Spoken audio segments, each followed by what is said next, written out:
Kembali Tim Jimat punya cerita dengan judul Meninggalnya Sang Pengabdi Setan.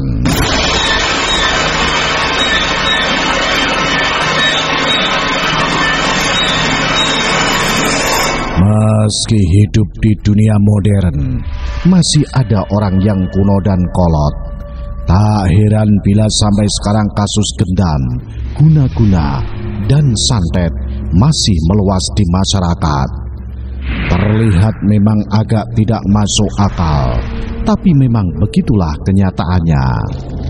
Ini kisah nyata yang ditulis oleh Lugito tentang tetangga yang punya jin pendamping seumur hidup.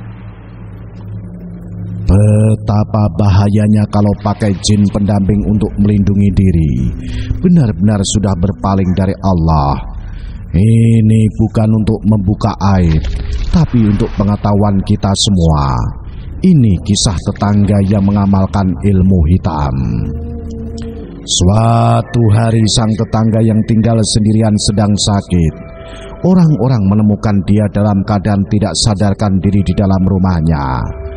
Ambulan sudah dipanggil dan sang tetangga itu segera dibawa ke rumah sakit. Namun sayang, dokter menyatakan wanita itu sudah meninggal dunia. Semua anak-anaknya dihubungi, namun ada yang bilang sedang dalam perjalanan, ada yang bilang tidak bisa pulang, yang bilang dalam perjalanan itu rumahnya jauh sekali, yaitu di daerah Sumatera. Sang anak ini meminta para tetangga mengurus jenazah ibunya. Saat itu jam sudah menunjukkan pukul 2 siang. Ustadz yang mengurus pemakaman mengatakan tukang gali kubur masih bekerja, sehingga proses pemakaman harus menunggu 1 jam lagi. Jenazah selesai dimandikan pukul 4 sore. Setelah itu dikafani. Para peziarah sudah duduk membaca surat Yasin selama 1 jam. Menjelang maghrib, Ustadz bilang jenazah tak boleh ditinggalkan sendiri. Jadilah orang-orang bergiliran menjaga jenazah hingga esok pagi. Saat pukul 8 malam, tiap rumah mendapat jatah jaga selama 1 jam. Saat menjaga mayat itulah banyak pengalaman dialami para tetangga itu. Sampailah bagian Lugito yang menjaga. Saat itu pukul 11 malam, sambil jaga ia beserta temannya dan orang-orang di situ duduk membaca Yasin untuk almarhumah.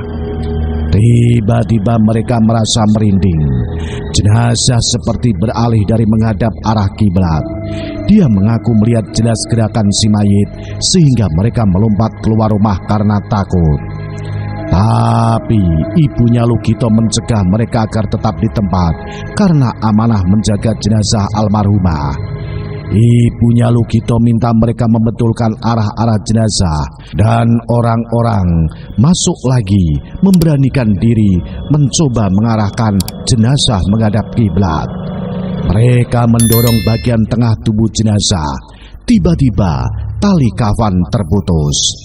Tali itu kemudian diikatkan lagi dan ramai-ramai mendorong jenazah agar menghadap kiblat. Tapi beratnya minta ampun. Setelah beres mereka buru-buru menuju pintu untuk keluar tanpa banyak bicara tentang kejadian tadi. Berikutnya adalah orang sebelah rumah Lugito yang dapat giliran jaga. Orang-orang yang jaga sebelumnya tak bercerita tentang keanehan itu. Tak sampai 10 menit orang yang mendapat giliran jaga berikutnya itu mengetuk rumah Lugito. Katanya mereka melihat jenazah berada di dapur. Lugito dan keluarganya tentu saja tidak percaya. Tak mungkin jenazah bisa bangun. Rupanya maksud penjaga itu, jenazah tetangga itu bukan bangkit tapi berbaring di dapur. Dia menantang keluarga Lugito untuk melihatnya sendiri. Saat melihat ke dalam, mereka melihat jenazah di ruang tamu. Mereka kemudian memanggil anak almarhumah dan menceritakan kejadian-kejadian aneh tersebut. Anaknya tidak percaya, malah memaki-maki warga yang mengurus jenazah sang ibu. Dia bilang para tetangga itu hanya beralasan karena tak mau jaga jenazah ibunya. Malas adu mulut para tetangga pun pulang. Tinggal sang anak dan jenazah ibunya di rumah itu. Tapi para tetangga tetap prihatin dan menjenguk keluarga yang berduka itu. Kejadian-kejadian aneh yang dialami semakin parah. Saat datang, anaknya mengunci rumahnya sementara dia membeli makanan. Namun saat balik ke rumah, nasi berserakan di dalam dapur. Rumah pun berbau busuk. Sang anak melihat jenazah ibunya bergerak-gerak. Ustadz bilang ibunya kemungkinan mengamalkan ilmu hitam. Anaknya kadang melihat ibunya duduk menyuapi orang di dapur, tapi dia tidak tahu siapa yang disuapi itu. Ustadz pun membaca ayat-ayat Al-Quran.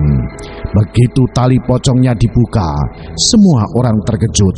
Muka jenazah itu biru. Setelah itu Ustadz menyiramnya dengan air mawar, sehingga bau rumah itu kembali wangi. Tidak sampai 10 menit muka almarhumah kembali normal.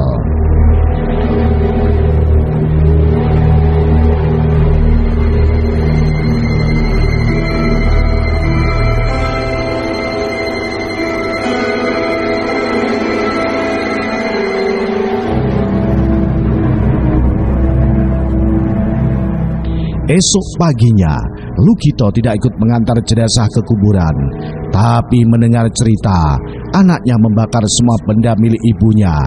Tapi benda itu tidak terbakar sebab sudah menyatu. Apa yang terjadi dengan benda itu sampai sekarang Lukito tidak tahu.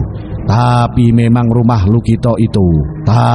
rumah tetangga Lukito itu memang seram bagi orang luar kampung, walaupun hanya memandangnya saja. Tapi bagi para tetangga, kata Lukito, kondisi rumahnya yang demikian itu sudah biasa. Itulah cerita sekilas tentang kisah nyata pengabdi setan meninggal dunia. Salam Jimatres, salam satu misteri. Au.